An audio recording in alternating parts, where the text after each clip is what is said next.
Olá, pessoal. O Petcast de hoje tem como convidado o Jaderson Poli. Ele é graduado do curso de Física Licenciatura no Instituto Federal Catarinense. O Jader também faz a iniciação científica dele na área de sistemas dinâmicos e atua em temas como, por exemplo, a dinâmica do mapa logístico, bem como outros mapas unidimensionais, por meio do formalismo de supertracks. E atualmente ele iniciou o seu mestrado na Universidade Federal do Paraná. O Jader também faz parte de 2 projetos de divulgação científica, que é o seu canal no YouTube, o Cientificamente, e o podcast que ele participa chamado Metacast.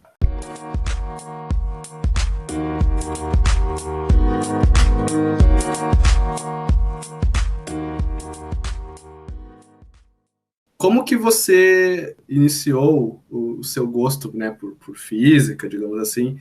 Conta um pouco da sua trajetória, curso, né, de física e até o seu momento atual, né, iniciando o mestrado e por aí vai. E da onde vem essa vontade por estudar a física, né? Cara, essa é uma coisa que eu sempre que eu paro para pensar sobre isso, ou sempre que me pergunto, ou estou conversando com alguém, eu penso em algo diferente do motivo, assim, né? Na escola eu sempre era um cara que tinha bastante facilidade com exatas, então esse é o primeiro checklist, eu acho que de todo mundo que vai parar na física, é ter facilidade com exatas.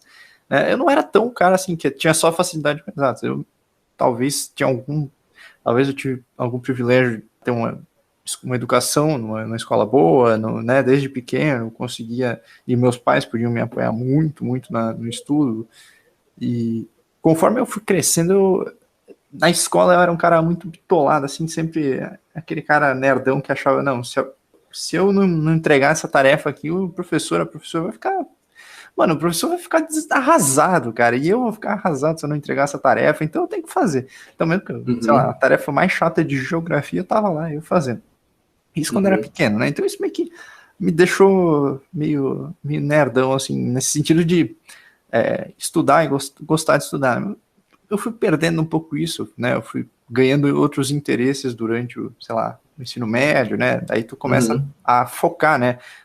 Não tô nem aí pra geografia, não, eu vou estudar para passar, né? E eu gosto mesmo de física, gosto de matemática. E aí no ensino médio é sempre aquele dilema, né? Física eu gosto, mas engenharia é o que todo mundo vai fazer, né? Então, acho que esse dilema todo mundo também passa, que vai parar na física.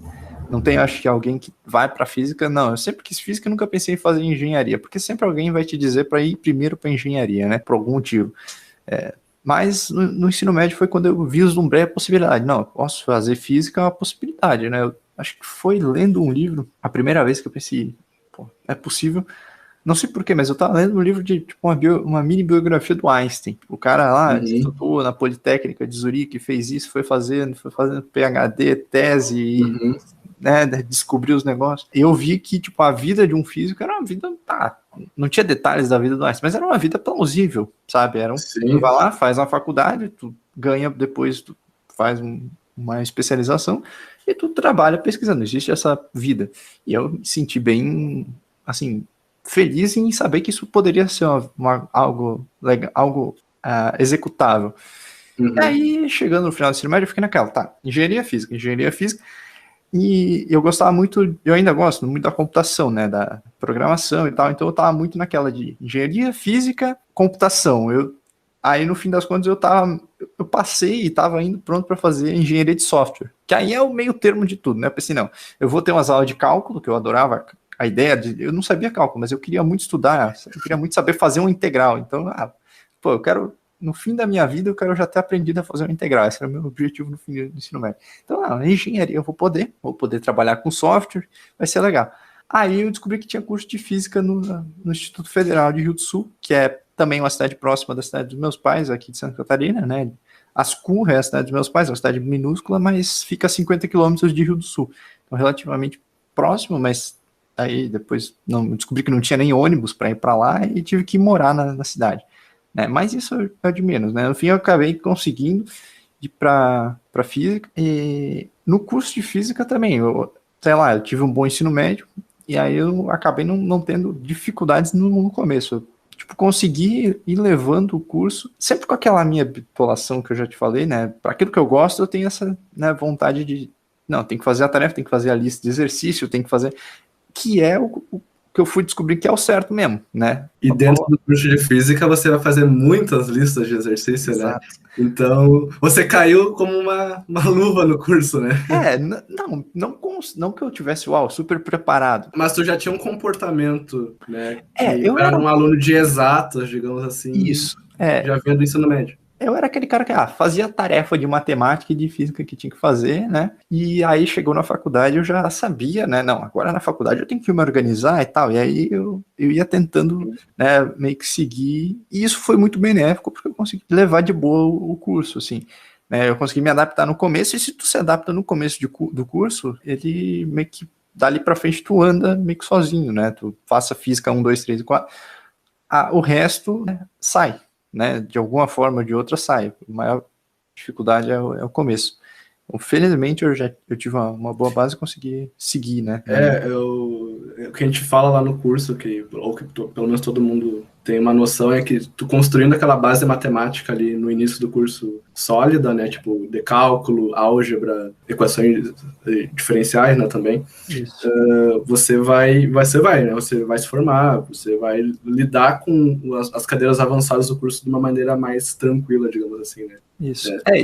A questão não é nem que eu, tava preparado quando eu entrei, né? Sim. Pô, todo mundo que sai do ensino médio, querendo ou não, não sabe o mínimo de matemática suficiente para estudar física. Então, a sorte que no nosso curso tem pré-cálculo, né? E o pré-cálculo ajudou bastante para mim. Eu tive um semestre para me preparar para a aula de cálculo, onde eu revisei função, eu revisei muita trabalho algébrico, que depois me facilitou lá nos limites. Então, e aí, como a gente tem o pré-cálculo, a física 1 também é uma física mais... É só a física, basicamente, dos 6 primeiros capítulos do Hartley ali, até forças. Não chega nem a energia. É uma física 1 só para dizer que tem física, para depois vir a parte mais... Mas é basicamente parecida com a física do primeiro ano do ensino médio, né? Tipo, a física 1. A ementa deveria ser toda aquele... Sim, energia, sim. Mas é isso aí. E você falou sobre o que vocês têm pré-cálculo. O pré-cálculo, pelo menos na tua universidade, ele foi dado pelo professor de cálculo? Sim. Ou o PET, ele faz um mini curso, uma atividade chamada pré-cálculo e pré-física, que a gente revisa alguns pontos importantes do ensino médio para o aluno já entrar na cadeira de cálculo. Sim. Com uma ideia, né? A gente revisa a função, por exemplo, e por aí vai. Mas aí não é a disciplina, no caso.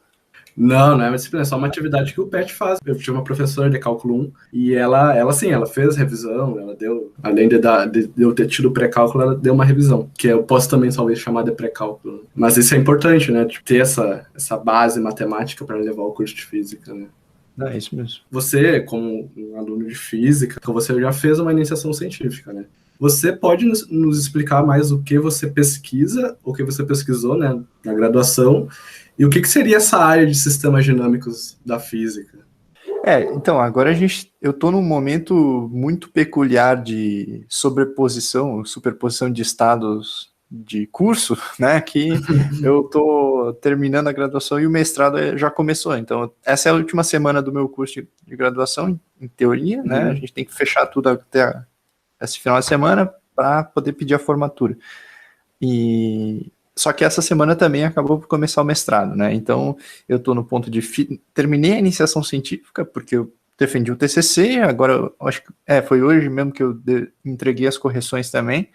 Então, me livrei, digamos assim, da iniciação científica, né? Mas não que ela tenha sido ruim, né? Só porque agora, no final, realmente, eu já uso o termo me livrar, porque já estava enchendo o saco no... Tu só quer ir para frente, né? Sim, sim. Aí a iniciação, o TCC te consome muito. O TCC é uma disciplina, é um trabalho muito consumidor do tempo.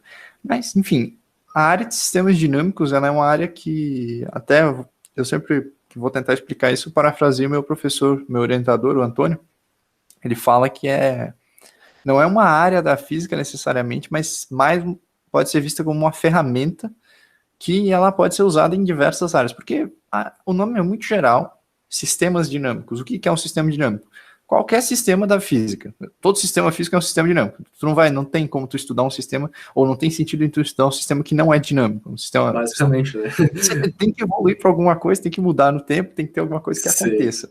Então, todo sistema físico é um sistema dinâmico. Aí entra-se nas várias coisas que tu pode estudar ali. Ele tem uma série de métodos, né? Ele estuda a evolução de sistema dinâmico. O que é a evolução de um sistema dinâmico? Até isso deu problema na minha escrita do TCC, porque eu escrevi muita evolução do sistema dinâmico, mas um sistema dinâmico já está evoluindo. Enfim, né? Se ele é dinâmico. Sim. Mas é intrínseco, né? É intrínseco, mas é um jargão da área que nem se percebe. Ele tem uma série de ferramentas, né, de grandezas que tu pode retirar de sistemas que evoluem no tempo. Por exemplo, medição de caos. Né? Existe um expoente que a gente chama lá, por exemplo, de expoente de Lyapunov, que mede o caos num sistema. Né? Então, o caos está mais atrelado a uma área específica dentro dos sistemas dinâmicos, que é a dinâmica não linear, que é onde, especificamente, eu fiz a minha iniciação científica, né? Então, é uma área dentro da outra área. Por exemplo, né, existe a possibilidade de a gente estudar caos, porque caos no popular, a gente estuda, a gente ouve falar e pensa, tá, caos é um negócio desordenado. É que nem entropia, todo mundo fala, entropia é desordenada, desordem, aumenta a desordem, aumenta a entropia. Né, mas fisicamente, ou como é que a gente pode levar isso rigorosamente, né? O caos existe um medidor também, ou existem vários, né? Mas um dos que eu estudei, que são mais famosos, são os chamados expoentes de Lyapunov. Isso é um dos exemplos, né? E aí tem uma série de jargões não, de termos, né? Que especificam, por exemplo, a gente fala a órbita do planeta Terra, né? A órbita dos planetas. A órbita é um termo que vem dos sistemas dinâmicos, ou os sistemas dinâmicos utilizou, né, que é basicamente a descrição da evolução de um sistema. Né? A trajetória de uma partícula é a órbita dessa partícula. A trajetória de um planeta é a órbita do planeta. A população ao longo do tempo é a órbita dessa população. Então, entrando mais especificamente no que eu estudei mapas unidimensionais. Aí é até engraçado, porque a palavra mapa, eu não tinha parado para me perceber assim, porque eu comecei a estudar, eu falei com o orientador e tal, ele, eu estudo mapa logístico, daí tinha um veterano também que me ensinou bastante coisa, mapa logístico, falavam mapa logístico, e a minha cabeça a palavra mapa era tipo o nome do negócio, era mapa logístico. Só mais pra frente eu fui descobrir o que era um mapa dentro da física, tu vai estudar lá as transformações, não da física, mas da matemática, da álgebra, né? Álgebra linear, tu começa a ver transformações lineares, e tu vê que o mapa, a ideia, a palavra mapa, ela tá dentro do estudo de topologia, tem um pouco sobre isso também. Sim. Não cheguei a entrar, eu vi alguns mini cursos na internet no YouTube, que tem muito bons, aliás, pelo menos a introdução fala bastante sobre mapeamentos, atlas e essas paradas aí. Aí eu me entendi o que é a palavra mapa, né? Mapa é basicamente tu transformar um negócio em outro, tu mapear, né, o mapa mundi, né, tu transforma uma esfera numa planificação. Então, um mapa é pegar qualquer variável, sei lá, seja a posição de um corpo, e aplicar um operador nela, uma operação, levar ao quadrado, multiplicar por uma constante, e essas operações, sei lá, a gente estuda álgebra linear, né, a álgebra linear é linear porque as transformações que ocorrem são lineares, então tu leva um vetor dos autovalores, autovetores, que é só aumenta o negócio, ou diminui, só multiplica por escalar, né? Então, linear o negócio. Aí vem a dinâmica não linear, né? Que é a aplicação de mapas ou transformações que não são lineares nas órbitas. E o mapa logístico é um mapa não linear, é um mapa quadrático. É uma equação quadrática. Tu pega bem matemático, mas ele tem fundamentos físicos, nem físicos, é biológico, é populacional. Mas depois eu entro nesses detalhes. Mas tu pega uma variável, em geral a gente quer que ela não vá para infinito e não, né, fique comportada. Então a gente pega essa variável, por exemplo, de 0 a 1 e faz ela e joga na equação quadrática, ax quadrado mais b mais c, mais bx mais c. E aí variando esse A, B e C, na verdade a gente só tem um parâmetro, que é o R, a gente descobre várias possibilidades para esse mapa, né? Que é, aí entra no que seria o mapa, o que seria o mapa logístico, que é o modelo populacional. A letra R, a variável R, ela é... Hoje em dia se fala muito no R por causa da pandemia, né? O R da pandemia, que seria a taxa de crescimento, né, do vírus. Até tem bastante ligação, sistemas dinâmicos com previsões epidemiológicas, eu estudei um pouquinho sobre, mas no mapa logístico, o R seria, sei lá, a taxa de crescimento da população. Então, se o R está entre, sei lá, 0 e 1, quer dizer que a população ela não tem nem, sei lá, tá faltando comida. Vamos dizer que R é a porcentagem de comida, né? Então tá faltando comida para a população. Tem mais gente do que comida. Então a tendência dessa população é se extinguir. Aí, se você tá aí de bobeira ouvindo isso aqui, pesquisa no Google diagrama de bifurcação mapa logístico. Aí você vai conseguir visualizar o que eu estou falando. Para a variável entre 0 e 1, o comportamento assintótico, que é o comportamento depois de várias gerações, que é isso que importa para a gente, é para onde é que isso ali vai, para esse sistema. Ele vai para equilíbrio, ele fica periódico. Então, entre 0 e 1, a população se extingue. Quando o R passa de 1, aí a população passa a ter um valor específico, e ela sei lá, começa a crescer, né? Ela cresce com a raiz quadrada ali do R, né, uma função bonitinha que, conforme o R cresce, tu tem um comportamento. Chega num ponto do R ali, que a população cresceu tanto, que num ano tem muita comida e no outro tem pouca comida.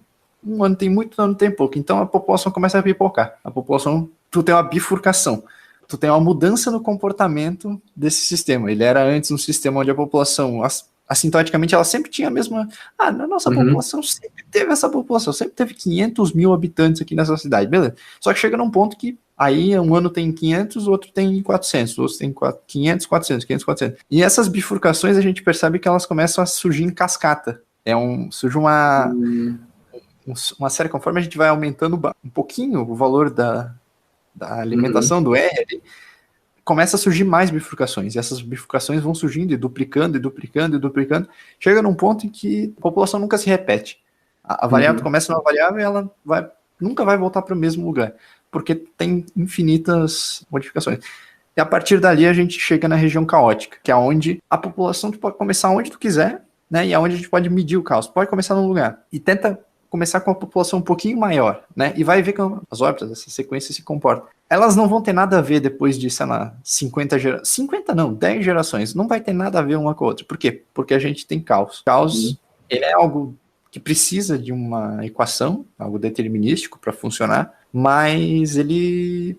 Então não é como a gente acha, ou cotidianamente se pensa, que o caos não tem regra, né? O caos é a falta de regra. Não, o caos precisa de uma regra. Sim. E tem como medir. Aí é ali que surge caos, e tem uns comportamentos muito legais na área caótica, porque são muito interessantes. Mesmo depois que surgiu o caos, volta a ter regiões que são periódicas, que a população passa a respeitar, por exemplo, período 3, ela sobe, desce, sobe, desce. Assim, algo que eu não tive muita escolha, porque não tinha muitas áreas de pesquisa. Mas quando eu entrei na área, eu vi o diagrama de bifurcação, e eu vi aquilo lá, e eu pensei, nossa, olha quanta coisa que tem escondida ali, e tem muita coisa ainda para descobrir. Enfim, fiz uma grande digressão, espero não ter confundido mais do que explicado, né? Mas bacana e legal escutar, né, sobre essa parte bem técnica. Mas o que me vem na cabeça é como que você fez a escolha por essa área? Porque, digamos assim, existe também uma certa cultura, né, normalmente quem entra no curso de física está encantado por algo relacionado à astrofísica, astronomia, né? Por exemplo, eu não entrei com esse intuito, eu entrei com o intuito de ir para a área de física de partículas.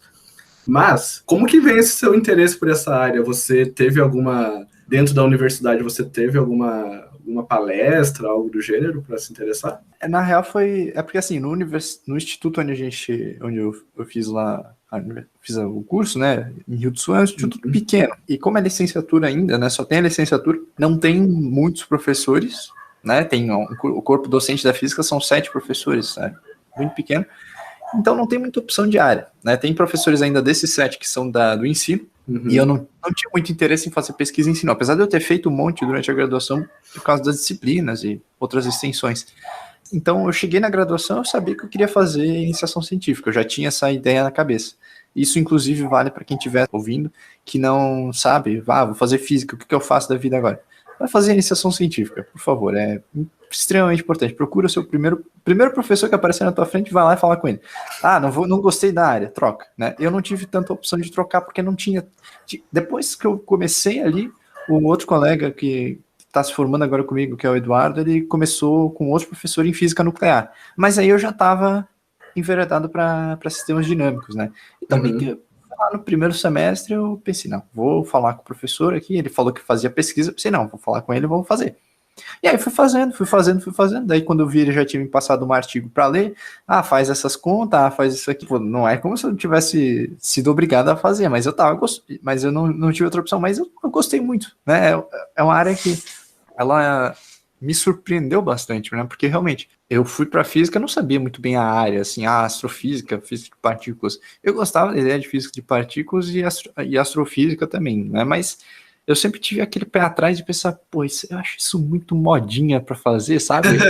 Não por causa de ser modinha, tudo bem. O cara que vai fazer isso de verdade, ele faz, no fim das contas, é realmente o que ele quer. Eu tinha muito medo de não sei se me decepcionar com o negócio, sabe? Eu já ouvi muita gente falando, não, mas a pessoa acha que a astronomia é só ficar vendo o planeta, mas daí tu vai ver as contas, não é só isso. E eu fiquei com esse pé atrás, e eu fui deixando, e também não tinha muito incentivo ali no campus, né, para essa área. Talvez se eu tivesse ido para nuclear, talvez eu estaria lá, né, mas... E as pessoas têm essa falsa noção, né, de que, por exemplo, você citou aí astronomia, a pessoa vai entrar e vai pegar um telescópio e vai examinar um corpo celeste. Não, pelo menos no que eu sei, na maioria das áreas da física, pode ser astronomia, astrofísica, física de partículas, física da matéria condensada, entre outros, sistemas dinâmicos também, entre outras áreas, o cara vai se deparar, na parte, pelo menos teórica, num problema numérico. O cara vai pegar, vai ter que fazer um código, vai ter que trabalhar com o computador, né? O cara não vai... A pessoa, né, não vai trabalhar vai lá no laboratório. Aliás, para nós, né, laboratório é a sala onde tem nossos computadores, onde a gente vai fazer... Não é aquele laboratório de cientista, assim, experimento. Até existe a possibilidade de fazer a iniciação científica no laboratório. Isso é perfeitamente plausível. Né? Uma área experimental, né? Sim, uma área experimental, aí sim. Mas, em geral, a astronomia, a astrofísica, eu não sou da área, mas pelo que eu vejo, a maior parte. Porque para tu fazer pesquisa certa, tu precisa de um telescópio, né? Não é tipo, vou comprar um telescópio na internet aqui e vou sair fazendo... Isso não é também tão, né, tipo, o foco é analisar dados, né, tipo, basicamente para gerar um gráfico para tirar uma informação dali. Isso em todas as áreas, né. Porque a visão que você tem da astrofísica é que tu vai lá estudar todos os buracos negros de todas as galáxias e vai descobrir uma coisa nova sobre ele. Não, em geral, tu vai estudar uma coisa específica, que nem... Eu vou falar do que eu sei que é a área de sistemas dinâmicos, né. Vou estudar caos. Porra, olha só, o cara vai estudar caos. Não, cara, eu tô estudando uma equação, uma função do segundo grau. Estou estudando uma função do segundo grau que gera um negocinho ali específico, e ali dentro eu estou estudando a função do segundo grau com dois parâmetros diferentes só aquilo ali. Porque para tu, é aquela coisa, né? Para tu atacar uma área a fundo, tu tem que estar muito específica para tu produzir conteúdo, né? Com certeza. Eu também falo da minha área física de partículas, mas não é, tipo, não estudo toda a física de partículas. A física de partículas é amplo. É um modelo padrão, tem várias partículas, né? Tipo, eu estudo uma só, que é o quark, entendeu? Então, tipo, e do quark eu estudo coisas específicas ainda, não estudo todo, né? Entendeu? Então, tu vai entrando cada vez mais fundo nos assuntos. Se vier um outro físico de partícula ali do teu lado de falar sobre outra partícula ali, tu vai... não sei o que esse cara tá falando, né? Exatamente. Com certeza. A física é muito ampla, né? Tipo, tem muita coisa para ser pesquisada e as pessoas poderem contribuir, né? Tem várias áreas para as pessoas contribuírem. Eu acho que é legal a gente falar disso porque isso pode... Pouco, eu digo que isso me decepcionou, sabe? Não que me decepcionou, eu odeio a física, mas pode decepcionar profundamente alguém, né? Alguém pode achar que a física é realmente essa grande área, porque a gente estuda na escola, né? O Newton, ele descobriu a mecânica inteira, 3 leis aqui, ó. Essas 3 leis a gente está estudando há 400 anos e esse cara descobriu. Então, isso que um físico faz. Não. O físico, ele estuda, tipo, a bola que caiu, a maçã, a larva que entrou na maçã que caiu na cabeça do Newton. Não, é que as pessoas gostam muito de, acho que, romantizar as coisas, né? Tipo, por exemplo, na época do Newton, né? Até no Einstein, sei lá, né? As pessoas têm aquele estereótipo do cara que ele é o gênio, que ele vai revolucionar a área, né?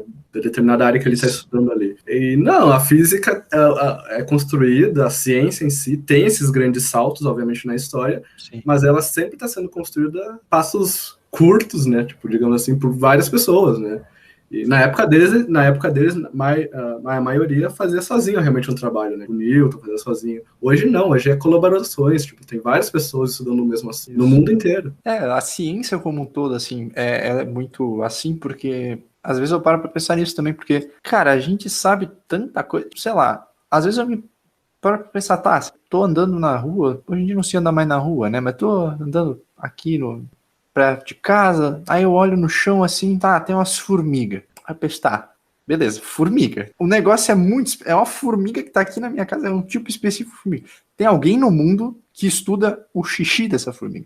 Tem alguém no mundo que estuda a antena dessa formiga. Se eu levar para essa pessoa, ela vai dizer, não, mas essa antena faz isso e aquilo, e eu tô estudando por que essa antena faz isso e aquilo. E realmente, tem gente para estudar toda, sabe? É fenomenal. É incrível, né? O poder que a ciência tem, né? Tipo, isso é muito legal. Porque, também, dando um pontapé a outra coisa que eu penso, né? Tipo, isso que tu tava falando aí da formiga, eu tava falando de partículas, tava falando de sistemas dinâmicos. Isso são ciências de base, né? Que normalmente a pesquisa nelas não quer dizer que vai dar um resultado imediato ou uma aplicação imediata. Isso gera dados, geram, obviamente, conhecimento, porém pode ser no futuro, né, aplicado a alguma tecnologia que pode ajudar a humanidade, né? O próprio exemplo que eu sempre dou, né? O próprio exemplo que eu dou é do Einstein com a relatividade, né? Muito tempo depois foi criado o GPS, né? Digamos, uma das aplicações da relatividade. O pessoal que mais, acho que o que mais choca o cara quando ele entra na física e vai fazer relatividade ou alguma disciplina que, sei lá, ele leu, vai lá e lê o artigo do Einstein, pega o artigo do Einstein para ler. Não que a gente vai ler e ele entender necessariamente, mas tu vai lá e olhar. Qual é o título? Sobre a eletrodinâmica dos corpos em movimento. O cara que, tipo, tá esperando relatividade, vem ela não tem absolutamente nada a ver. Ou, não, tem tudo a ver, obviamente, mas... Sim, o título não dá. O título, o que ele estava discutindo ali não era a relatividade, era eletromagnetismo não funciona. Vamos ver como é que vai fazer para funcionar. Daí veio a relatividade. O Einstein não disse, não, agora eu vou criar a relatividade aqui, porque aí, daqui a 500 anos, os caras vão lançar um satélite, aí vão precisar... Tipo, foi rápido até o lançamento do satélite, né? Tipo, eu falei 500 anos pra exagerar. Então, por isso que, aliás, isso dá mais razão para investir em ciência de base, porque olha ali, tipo, o Einstein, sei lá, no início do século XX, na metade ali, antes da metade do século XX, já estavam mandando o homem para a Lua, basicamente, usando satélites, usando todas essas coisas. Que não seria tão fácil se não ia ter. As profissões da relatividade são extremamente importantes. Hoje em dia, com a pandemia, até eu dei o exemplo da formiga, mas aí a pandemia, né? A gente antes da pandemia vivia meio alheio à existência de toda uma ciência chamada tudo epidemiológico.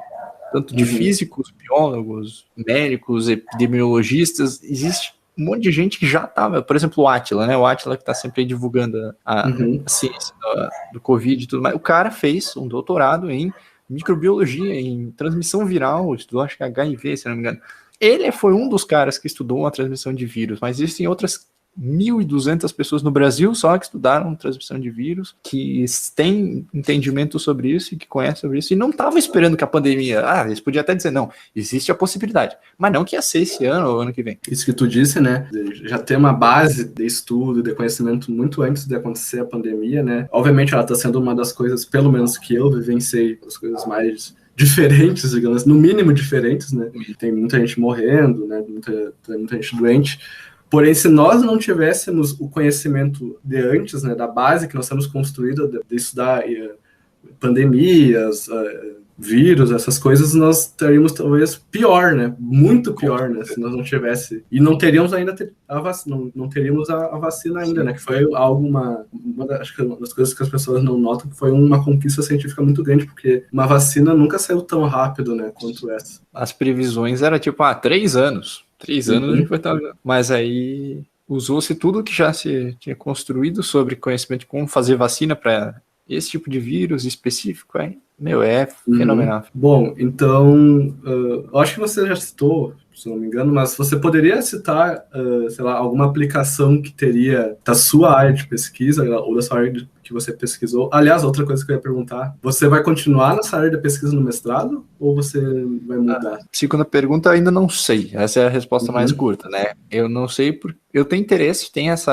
área ainda lá na UFPR, né? Tem professores que trabalham com ela, eu tô ainda pensando, talvez eu quero dar uma olhada em outras áreas, né? Ver o que os professores trabalham, como é que para não só ficar na mesma área, seguir ali cegamente. Então, conhecer bastante, né? Tem esse primeiro semestre ainda para arrumar um orientador, eu vou focar nas disciplinas e tentar encontrar uma área. Mas esses sistemas dinâmicos me deixa bastante empolgado em continuar pelo trabalho que eu já desenvolvi, pelo que eu vejo que tem ainda a se estudar, sabe? Então Não, e uma coisa que também acho que talvez as pessoas não saibam, né, os nossos ouvintes, mas mudar de área, né, normalmente para graduação de pesquisa da graduação para o mestrado ou do mestrado para o doutorado é bem normal até, não é tipo algo incomum. Não sei se é normal, mas é bem possível. Eu me lembro de outro convidado do nosso podcast aqui, que o João Weider, ele, se não me engano, ele começou com relatividade na graduação, foi até o mestrado, e do mestrado para o doutorado ele trocou. Ele disse que não queria, não sei, teve alguma coisa lá, não continuou na área de relatividade, e ele foi fazer física aplicada à engenharia no doutorado. Áreas totalmente diferentes, né? Tipo, toda a base que ele construiu, mas ele conseguiu, ele tá fazendo o doutorado dele. O que meus professores sempre falam é que o mestrado, mesmo o mestrado, mesmo o doutorado, não vão definir a tua carreira acadêmica depois. Tu pode ser doutor em, sei lá, astrofísica, mas depois que tu é doutor, tu aprendeu a pesquisar, tu aprendeu os métodos, tu vai lá e estuda uma área de novo, faz o teu pós-doutorado se quiser, muda de área, pesquisa outra coisa, tu vira um pesquisador, tu tá se formando para ser pesquisador, não para ser pesquisador da área, porque esse é o mais legal da física, eu acho. Tu se forma doutor em física, tu não é doutor em física de partículas. Isso pode atuar em qualquer área depois de ser doutor. Então, isso é mais legal. Tinha perguntado das aplicações, né? Cara, era algo que eu tinha bastante dificuldade de entender, né? Mas, primeiro, o mapa logístico, de maneira geral, ele surge como modelo populacional, né? Ele vem como alterações de modelos populacionais, por exemplo, o modelo de Mao, né? Ou modelos de crescimento exponencial que não levam em conta subidas e descidas de população. Então ele vem dali. Mas atualmente o que acontece? O mapa logístico ele é um sistema muito simples, porque é só equação quadrática, né? Tu joga ela dentro dela mesma, um mapa interativo. Só que ela apresenta tanta dinâmica ali dentro. Caos, regiões periódicas, que esses comportamentos eles acabam surgindo de maneira semelhante em outras áreas.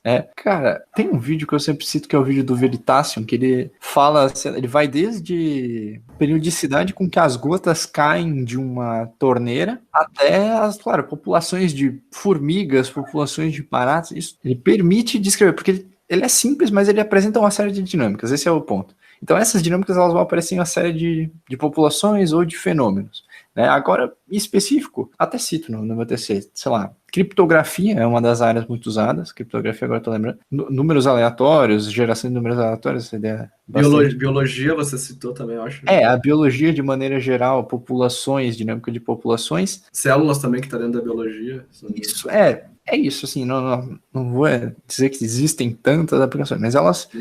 Volta e meia tu pode encontrar alguma e existe muito o que acontece é o seguinte, eu quero estudar um fenômeno, um sistema dinâmico físico qualquer, então eu vou estudar para ver se o mapa logístico aparece aqui dentro, alguma dinâmica no mapa logístico aparece aqui. E em geral aparece. Então, tu encontra algum parâmetro que tu consegue acertar o mapa logístico lá dentro. Essa é a maior aplicação, ele é funcional.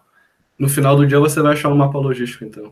Em algum lugar tu acha o mapa logístico ou o comportamento parecido, semelhante. Isso acho fantástico. Legal. Bom, então você também, né, faz 2 projetos de divulgação científica, né? Que é o seu canal no YouTube, que tem temas sobre física e a divulgação científica também. E você tem um podcast, né, o Metacast. Nos conta mais sobre esses projetos e como surgiu a ideia para fazer eles. Bom, o canal, a gente tinha conversado antes em off, breve ali, que eu falei, no final do ensino médio eu criei, né? Eu tava no final do ensino médio, eu assistia muitos vídeos do Primata Falante, Pedro Louso, Pirula, eram caras que eu, né, assistia e gostava muito, e eu queria fazer aquilo, eu queria fazer algo parecido com o Primata Falante, o Pirula, alguma coisa que eles faziam, eu achava muito legal. Aí eu pensei, cara, criei o canal, beleza. Mas eu não tinha cara de ir lá e não, vou fazer um vídeo falando sobre o gato de Schrödinger, porque eu tava na primeira fase de física, vamos dizer. Eu, catei uns artigos ali, mas eu olhava para as contas, eu olhava para os negócios. O famoso gato da Schrödinger. O famoso, que todo mundo sempre quer fazer um vídeo sobre. Eu até fiz depois, mas fiz um pouco mais ciente da situação. Não que eu esteja agora. Foi Aí quando eu cheguei perto da metade, terceiro, quarto semestre, eu pensei, não, agora eu vou começar. Né? Porque acho que foi minha maior fonte de roteiros foram os livros do Feynman, o livro de 12 lições de as física. Lectures do Feynman, né? Não as lectures, todos os livros tem um recorte de 12 lições. Olha, por incrível que pareça, coincidência, eu tava com ele aqui, eu tava lendo. É esse aqui, então, o menorzinho, né? Na real, eu tenho um pouquinho. Acho que esse aí são 6. Mas é essa a ideia. Ele pega alguns capítulos. Acho que eu sei. Ele tem 6 lições fáceis e 6 difíceis.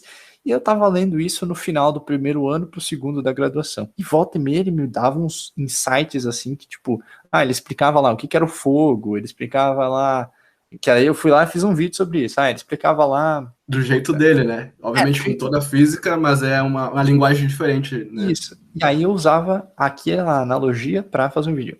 O que é energia? Também. Usei para fazer o primeiro vídeo, foi sobre o que é energia, porque eu tirei lá do Feynman a analogia do Denis, o Pimentinha, e uns blocos. Isso. Cara, é muito, muito fantástico o jeito. E eu peguei muito essa ideia de fazer analogias, e de fazer analogias bem feitas ou bem pensadas, né? Não só sair inventando uma analogia que não tem pé nem cabeça. Isso é muito legal, porque uma das coisas que a gente aprende no curso de física, obviamente, calcular, né, a medir energia, entropia, essas grandezas, mas, assim, se tu pegar e tu não explicar para uma pessoa que não conhece física, né, tipo, não explicar o que é energia, assim, a energia não é algo palpável, entendeu? Energia a gente consegue medir e a gente sabe que ela se conserva com o passar do tempo do universo, né? Mas é uma das coisas bem complexas de se explicar. São conceitos que a gente aprende lá desde a Física 1, mas é algo bem complexo, né? Digamos assim. Sim, e aí foi esses temas aí volta e meia eu também peguei coisas que eu estava estudando na graduação, ali na Física 2, Física 3, como que a água evapora a temperatura ambiente, aí consegui criar vídeos, né? Só que chegou num ponto em que eu parei. Assim, a faculdade piorou no sentido de apertar, eu tive que começar a trabalhar e não tive mais tempo. Fiquei 1 ano, 2, até o começo da pandemia, agora, postei 1 ou 2 vídeos, assim. E aí na pandemia eu pensei, tô aqui em casa, sem fazer nada, tudo parado, vamos fazer um vídeo, né? E eu tava naquela de estudar, que antes da pandemia eu tinha conversado com o orientador e ele disse, não, a gente tá estudando aí sistemas dinâmicos e tal, e tem bastante coisa da área sobre modelo epidemiológico, então dá uma pesquisada sobre. Aí eu pesquisei, encontrei, cara, eu até agora lembro de... Era uma sensação boa de ter estudado aquilo naquele começo, porque dava uma certa esperança, né? Eu pensava, não, é só fazer aqui e a gente vai conseguir controlar a pandemia dos modelos epidemiológicos. Aí eu fiz um vídeo sobre como prever o número de casos do coronavírus. Aí comecei fazendo uma vez por mês. Chegou no momento que eu pensei, não, eu quero começar para chegar num dia e dizer, não, que bom que eu comecei e continuei, né, e não fiquei parando para, né, pensar, se eu tivesse começado lá atrás, agora eu estaria tão longe, né, então eu quero ter ido e tô conseguindo aí manter uma periodicidade. Agora com o TCC eu parei, chamei os amigos do curso para fazer umas lives lá no YouTube, só de trollagem mesmo, porque a gente não sabe muito. Aliás, um dos últimos vídeos que são lives é sobre o Kerbal, né? As 3 lives a gente fez de Kerbal. E é muito legal porque, para as pessoas que não conhecem, Kerbal é um joguinho, eu não defino como jogo, é um simulador espacial, né? De corrida espacial. Então tem muita física envolvida, né? Tem que saber bastante conceitos de física, é bem interessante. Isso, virou um pouco de patifaria no fim das contas, porque a gente estava no modo sandbox, né? O criativo do jogo, que era só, faz o foguete, manda pra lua, vamos jogar a coisa lá. Virou palhaçada, mas Mas era para dar uma esfriada na cabeça dos vídeos. Agora essa semana deve estar voltando, né? Essa semana, não sei quando é que vocês vão estar ouvindo isso, mas dia 10 ali de março, quando a gente está gravando, essa semana eu vou voltar a trazer vídeos, eu pretendo, pelo menos, né? E você também faz o podcast, né? Isso, o Metacast foi uma ideia, assim, também, essa foi um pouco mais impulsiva, assim, foi, tipo, eu fiz um vídeo sobre por que os elétrons não caem no núcleo, né, que era até um vídeo muito tempo que eu queria fazer, fiz ali em julho, e aí depois o pessoal foi comentar no vídeo, alguns perguntavam, outros falavam que, mas você não explicou de verdade, mas eu tenho essa dúvida, mas essa pergunta não foi respondida. Aí eu comecei a refletir um monte de coisa na minha cabeça, e onde é que entra o podcast, né? Eu pensei, não, eu vou fazer um vídeo falando sobre perguntas em física. Não, eu queria debater isso com alguém. Aí eu chamei o Guilherme, que é o cara que também faz física ali no IFC, tá, umas fases anteriores, e eu disse, vamos fazer um podcast, um episódio, piloto aí, vamos ver como é que dá. Fizemos, marcamos, fizemos. E aí na empolgação fizemos 2, 3, 4, 5, 6, a gente tá no 8º episódio ali, agora a produção tá mais lenta. Mas a gente tá com algumas ideias de entrevistas, né? Não entrevista tão, como é que é? Tipo, a gente aqui faz a pergunta, eu respondo, né? Mas pra bater papo, pra falar sobre a física, falar sobre diversas áreas. Né? E também comentar sobre livros, comentar sobre... Acho que a ideia do Metacast agora tá mais difícil porque tá difícil de editar. Comecei a me cobrar muito para editar e não tá tendo tempo. Mas é isso, sabe? Eu entrei na onda do podcast e pensei, vou fazer podcast, todo mundo fazendo podcast. E tá ali, né? Uma mídia bem bacana. Eu posto no canal e posto no Spotify. Tá eu lá. não sei vocês, né? Mas tipo, pelo menos no nosso ver, o podcast dentro dos projetos do PET, é um projeto bom de fazer, é um projeto gostoso de fazer, porque ele assim, a gente faz a gravação aqui, faz o contato com a pessoa, edita, mas ele não sobrecarrega tanto, assim, tipo, não sei vocês, né? É um projeto mais fluido. É um projeto mais fluido. Ultimamente tem sido difícil, porque eu não tenho conseguido nem tempo para os vídeos, quem dirá para o podcast. Mas quando para editar os podcasts, é legal, porque tu escuta a conversa, tu vai editando, tu vai conversando, né? Tu tá ouvindo uma conversa, tu dá risada no meio da edição, tá ligado? Sim. E, claro, o nosso modelo aqui, a gente faz as perguntas, né? Mas, tipo, a gente não se prende, né? Só pra ter uma noção, né? A chateação do pessoal do Flow lá, mas não entra. Bom, Jader, eu agradeço a sua participação, né? Do nosso podcast aqui, a conversa foi muito boa. Acredito também que foi muito produtiva, né? Na sua área de pesquisa, falar sobre física, sobre essa área maravilhosa, né, que é a física. E muito obrigado. Cara, eu que agradeço realmente pelo convite, foi um papo muito da hora, espero que o pessoal que esteja ouvindo aí tenha curtido o papo. Se não tiver entendido o que eu falei lá do mapa logístico, espero que não tenha pulado, pelo menos ficado lá. É legal, eu ainda quero fazer, sabe, um mini cursozinho lá no canal sobre não especificamente o mapa logístico, mas vou entrar no fim das contas, sabe, sobre essa área de sistemas dinâmicos. É uma área muito legal, mas enfim, o papo aqui a gente foi para ciência, método científico e além ali, foi muito bacana. Realmente agradeço.